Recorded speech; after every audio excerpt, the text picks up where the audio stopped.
I got this bottle of Russell's Reserve single barrel a few weeks ago, and I have been enjoying it a lot. Enough that I thought I would make a video on it to give my idea of what the tasting notes are and my overall thought about the bourbon as a whole. So there's no reason to hold off any longer. We are going to do a pour of it right now. All right, so there we go. Salute to you guys, Norok, all that stuff. This is before I go any further, this is also a good looking bottle. This is a bottle that, while it looks pretty simple, the shape of the bottle itself and the branding, the logo, the way it is, the design of the label, all of it comes together to make for a really good look on your shelf along with your other bourbons and spirits. But that doesn't really matter too much for the overall experience, other than it does make it kind of cool on the shelf. So let's start off with the look. I think that's a beautiful amber bourbon color. That's what you want bourbon to look like. It's not overly dark, like it's been sitting in a barrel for 40 years, but boy, that certainly isn't a light color amber. I think it looks great. As far as like any feet or anything like that, I'm not really seeing anything, but this isn't really the appropriate glass to do that with. But let's go ahead and start it off with my perception of what the smell is, the aromas that I get on the nose from just smelling the whiskey. For me, I get an oak. There's definitely an oak there. I get a caramel. I get cherries. And a little bit of orange in there as well, or some sort of citrus. But that's kind of what I get on the nose. I get a lot of oak, cherries, caramel. That's mainly what I get. It smells great. It's an awesome smelling bourbon. So let's go ahead and taste it. All right, so I'm going to go ahead and take a first sip to judge kind of what the mouthfeel, what the texture, the viscosity of the bourbon is. I will say with the Russell's Reserve, the single barrel, it's okay to go ahead and take that first sip, for me at least, and expect it to be really hot or feel bold. What I've noticed is that goes away really fast, and that heat really translates into a nice, smooth, mellow bourbon. It's really just, at least for me, it's really only when you first try it that you get that rush of heat. So to me, it's not overall a hot bourbon that's super hot. It definitely gives you that nice warm hug. But if you use that first sip, that first tiny sip, to just judge the viscosity and the mouthfeel, and then do your flavor notes on the next one, at least for me, that ended up working out pretty well. So here we go. Let's see what we get on that first sip. And that's really, really good bourbon. I like this bourbon a lot. For me, what I get on the mouthfeel is a medium coating. It's not an overly thick bourbon, but it certainly does coat the mouth. I taste it on all parts of my tongue. It's nice and warm. Like I said, I feel it kind of going down and giving me a hug. So it's really nice in that way. And let's go in for a second sip to see kind of what flavor notes I'm getting on it.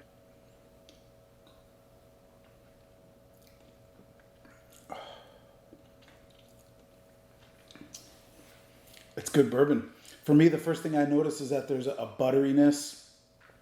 That coating that happens, that medium, coat that I was talking about, thickness, it really translates into a nice, I think, buttery kind of profile.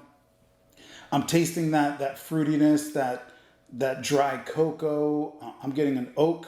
There's a really nice caramel. There's a cinnamon. And all of that comes together to make a really well-rounded, very complex bourbon. In my opinion, specifically that caramel, that cinnamon, and the butter, along with that oak and that dry tiny bit of peanut in there, and cocoa, really make this an awesome, awesome bourbon. It's definitely a full-bodied, like I said, complex bourbon. It's really nice and sweet. That comes through, absolutely comes through for me.